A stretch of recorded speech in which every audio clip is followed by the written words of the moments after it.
Bersama saya Azlin Arif dalam rentasan berita edisi 1540. Antara paparan utama.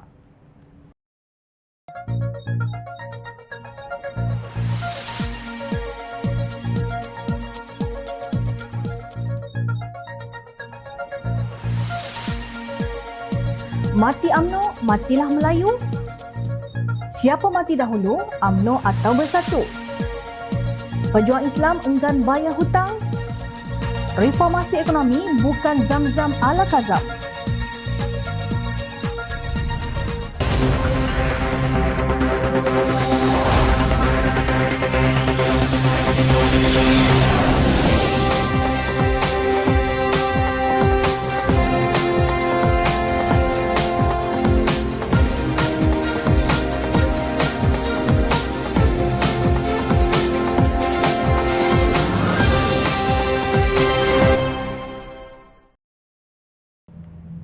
Assalamualaikum dan salam sejahtera.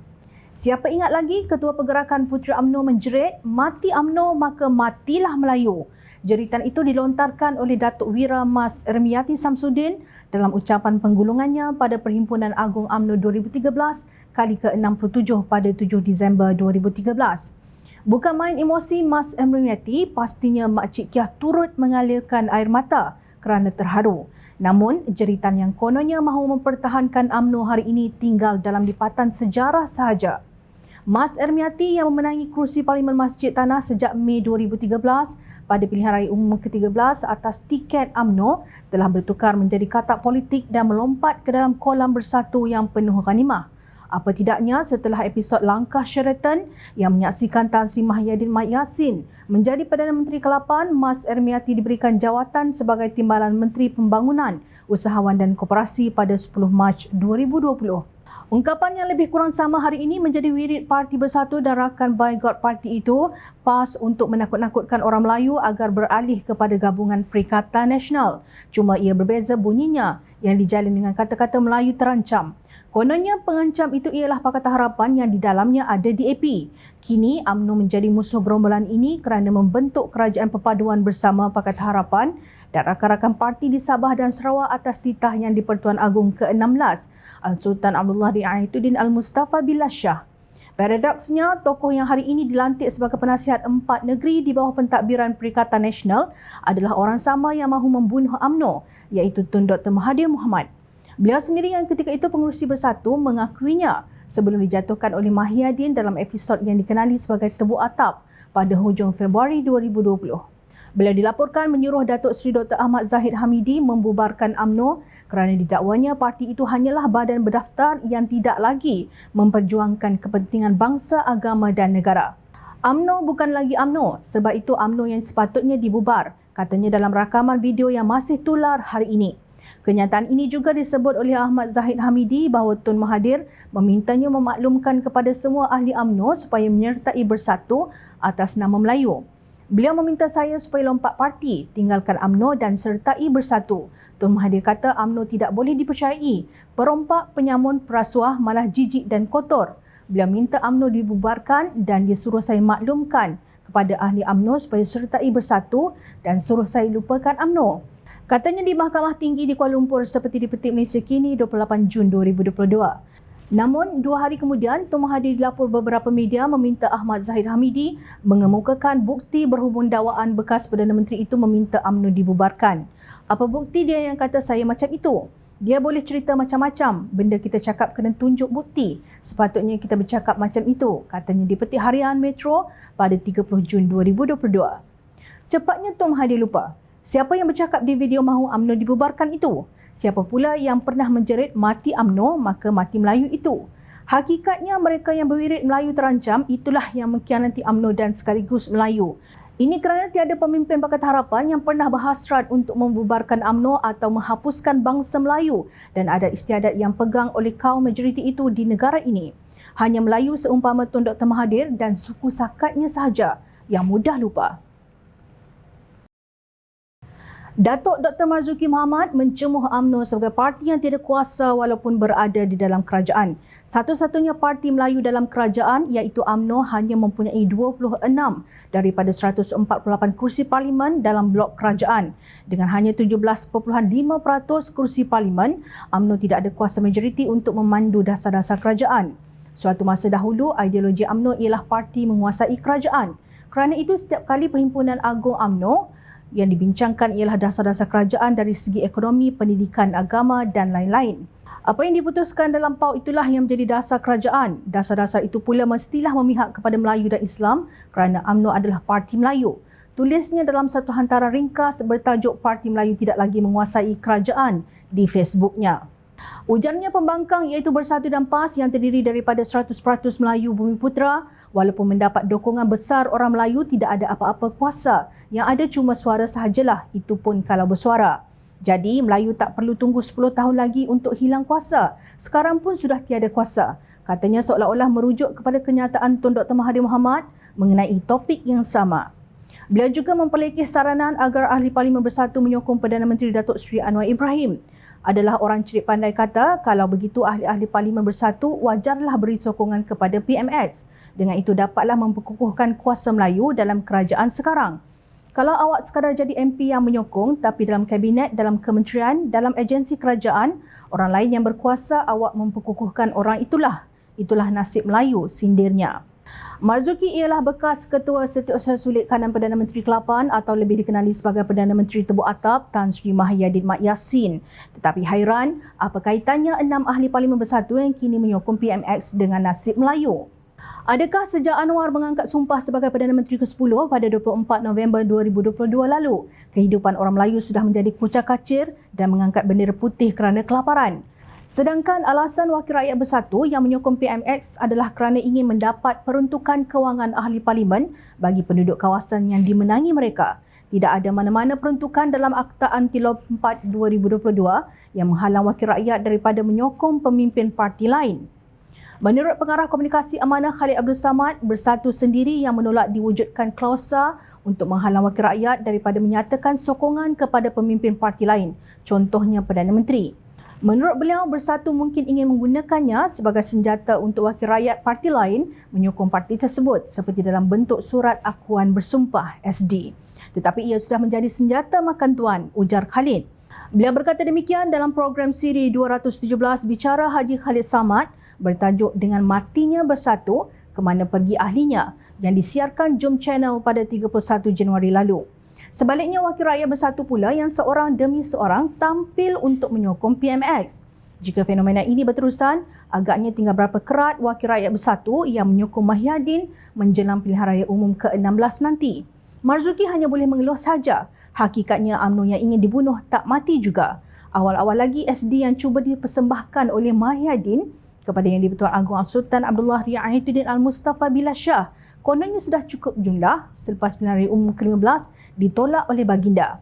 Justru sampai bila agaknya Melayu terus rela diperbodohkan untuk menyokong pembangkang di negara sendiri. Ini berita yang mungkin walaun dan para pentaksub PAS tidak tahu atau pura-pura tidak tahu. Parti yang kononnya Pejuang Islam berdolak-dalik untuk melunaskan hutang yang sudah bertahun-tahun. Pencetak Nudge Press Resources M9 Berhad iaitu bekas pencetak akhbar rasmi PAS Harakah memohon Perintah Mahkamah Tinggi untuk membatalkan rayuan parti politik tersebut terhadap penghakiman ringkas yang dikaitkan dengan hutang RM656,000 lampau Malaysia kini siang tadi. PAS meminta Mahkamah Tinggi meneruskan rayuan pihaknya. Parti itu berhujah bahawa kekhilafan akibat kesilapan perkeranian tidak mengaibkan, meremehkan atau menyusahkan mana-mana pihak.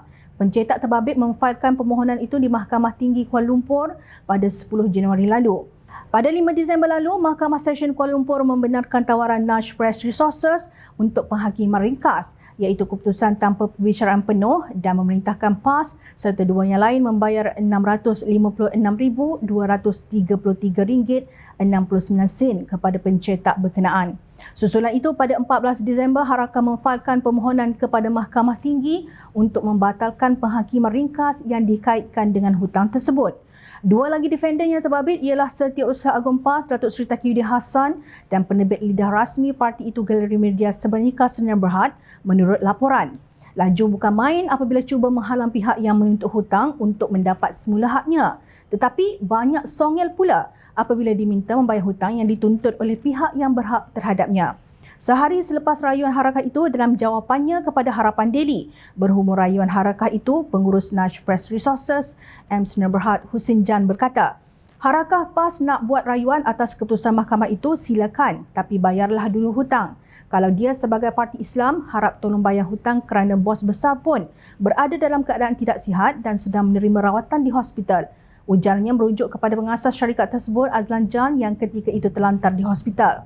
Jadi sepatutnya inilah waktu paling sesuai untuk mereka membayar hutang. Saya tak nak dendam dengan mereka. Hari itu kata tunggu keputusan mahkamah, sekarang mahkamah sudah buat keputusan. Mereka pula cuba nak melambat-lambatkan proses bayaran.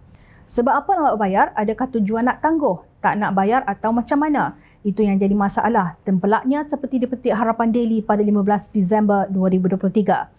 Husin menegaskan jika PAS mahu membawa kes tersebut ke mahkamah yang lagi tinggi, beliau sedia untuk berlawan. Saya tak kisah, kita tetap akan lawan sebagai parti Islam, wajib bayar hutang. Itu sahaja, ujarnya. Lebay berserban berjubah labu menulis berjela-jela rencana yang disulami ayat Al-Quran dan hadis Nabi SAW, tetapi liat untuk membayar hutang kepada pihak yang telah membantu parti yang dipimpinnya selama bertahun-tahun. Islam apakah yang diperjuangkan parti ini? Tidakkah ada rasa ihsan kepada pencetak yang telah mengeluarkan modal yang tinggi untuk membantu dalam perjuangan Islam yang kononnya menjadi tonggak PAS? Adakah kerana pemilik syarikat pencetak tersebut kini tidak lagi menjadi penyokong PAS? Sudah-sudahlah, bayar sahaja hutang itu. Jangan berterusan memalukan Islam. Agaknya berapa ramai daripada kumpulan pendemonstrasi yang berteriak reformati, reformati di Kuala Lumpur pada Sabtu 16 September 2023 lalu tahu apa takrif reformasi. Malah Timbalan Presiden PAS Datuk Seri Tuan Ibrahim Tuan Man sendiri gagal memperincikan maksud reformasi yang diperjuangkan lebih 20 tahun lalu oleh Datuk Seri Anwar Ibrahim. Beliau mendakwa perjuangan tersebut bukan reformasi negara tetapi agenda peribadi yang membuang masa dan tenaga. Bila bertembung dua kepentingan orang nak jadi Perdana Menteri mati-matian sanggup buat apa saja demi mendapatkan jawatan. Katanya ketika berucap dalam ceramah Grand Finale PN Simpan Jeram di Muar, Lapor Berita Harian 8 September 2023. Kelakar, satu dunia tahu pihak mana yang sanggup melakukan apa sahaja demi mendapatkan jawatan, khususnya Perdana Menteri Malaysia. Kisah langkah Sheraton pada hujung Februari 2020 telah membawa negara ke dalam kerosakan yang amat sukar diperbaiki. Kemudian pelbagai media melaporkan wujud pula langkah Kuala Lumpur, langkah Jakarta, langkah London dan langkah Dubai. Kita tidak tahu sama ada semua langkah itu benar-benar wujud dan jika benar, apakah semua langkah itu demi reformasi negara? Hakikatnya negara menanggung beban hutang sebanyak 1.5 trilion ringgit yang ditinggalkan oleh Kerajaan Perikatan Nasional. Apapun, jom kita rentas kembali sedutan ucapan Perdana Menteri Datuk Seri Anwar Ibrahim pada kajian separuh penggal Rancangan Malaysia ke-12 2021-2025. Malaysia Madani, mampan, sejahtera dan berpendapatan tinggi di Dewan Rakyat pada 11 September 2023 lalu. Antara lain, beliau menegaskan negara kita di persimpangan sama ada mengekalkan dasar dan kaedah lama atau melaksanakan islah. Perubahan ini harus mencakup rangka memperbaiki tata kelola, melakukan anjakan dasar dan memperkenalkan kaedah serta pendekatan baharu mengikut tuntutan semasa. Ujar Anwar, KSP 12 bukan pendekatan biasa menilai pelaksanaan RMK 12 tetapi adalah meliputi dasar dan kaedah baharu untuk menghadapi tentangan atau cabaran semasa. Menurut PMX, RMK12 akan diselaraskan semula dengan rangka kerja ekonomi madani menerusi antaranya Pelan Hala Tuju Peralihan Tenaga NETR dan Pelan Induk Perindustrian Baharu 2030 NIMP 2030 sebagai prakarsa baharu bagi memacu pertumbuhan sosioekonomi Malaysia untuk tempoh 10 tahun. Peruntukan sebanyak RM400 bilion yang diperuntukkan untuk RMK12 telah ditambah sebanyak RM15 bilion menjadikan jumlah peruntukan untuk rancangan pembangunan 5 tahun kerajaan kepada RM415 bilion. Beliau berkata 34% daripada RM400 bilion awal telah dibelanjakan dalam 2 tahun pertama, RM64.3 bilion pada 2021 dan RM71.6 bilion lagi tahun 2022. Anwar menjelaskan bahawa penstrukturan semula subsidi elektrik, diesel dan petrol serta bantuan sosial adalah untuk memastikan pengurusan fiskal dana yang lebih berhemat dan jaminan bahawa golongan berpendapatan rendah akan terus diberi keutamaan. Nah, itulah reformasi ekonomi menerusi program subsidi bersasar tenaga yang dijangka boleh menjimatkan kerajaan sehingga 17 bilion ringgit. Sekiranya golongan berpendapatan tinggi T20 tidak diberikan subsidi 3 bahan api berkenaan. Demi merealisasikan program yang sukar ini, Menteri Perdagangan Dalam Negeri dan Kos Sara Hidup KPDN Datuk Armizan Muhammad Ali berkata, kerajaan telah mula melaksana projek rintis sistem kawalan diesel bersubsidi 2.0 SKDS 2.0 bermula kemarin bagi mendapatkan data tepat untuk mencerakin dan memperkemas mekanisme penyasaran semula subsidi diesel. Dengan adanya dapatan tersebut, kita boleh bincang dengan Kementerian Kewangan dan memaklumkan kepada Kabinet. Katanya usaha rintis ini dijangka dapat memberi maklum balas dan analisis yang tepat kepada kementerian dalam memperkemas mekanisme bagi penyasaran semula subsidi diesel. Langkah awal ini juga dapat menguji keberkesanan sistem subsidi diesel dan juga sistem fleet card syarikat-syarikat minyak sebelum dilaksanakan kepada keseluruhan industri. Jelas Armizan, Lampu Suara Keadilan. Sudah tentu langkah kerajaan ini sifatnya radikal dan tidak digemari golongan korporat dan T20. Bekas Timbalan Menteri Kewangan 1 Datuk Seri Ahmad Maslan pada persidangan Dewan Rakyat pada Februari tahun lalu menjelaskan justifikasi mengapa program ini wajar dilaksanakan. Penggunaan petrol, diesel dan gas petroleum cecair LPG dalam kumpulan berpendapatan rendah B40 hanya sekitar 24%, manakala berpendapatan sederhana 41% dan kumpulan kaya T20 35%, katanya. Justru tidak dapat dinafikan kerajaan mempunyai iltizam yang tinggi untuk meringankan beban rakyat meneruskan reformasi ekonomi. Iltizam bukan zam-zam ala Kazam yang segera membawa kalian ke alam fantasi bersama pemaidani terbang. Terpanggil pula Jom Channel untuk bertanya ke mana terbangnya program Jana Wibawa. Ingat, rakyat sentiasa memerhati. Jom Channel ingin mengucapkan jutaan terima kasih kepada para penyokong Jom Channel dan kepada yang berminat untuk memberikan sumbangan bagi membolehkan kami meneruskan perjuangan menyampaikan berita yang benar.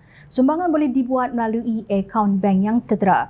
Suara rakyat kami sampaikan demi negara tercinta.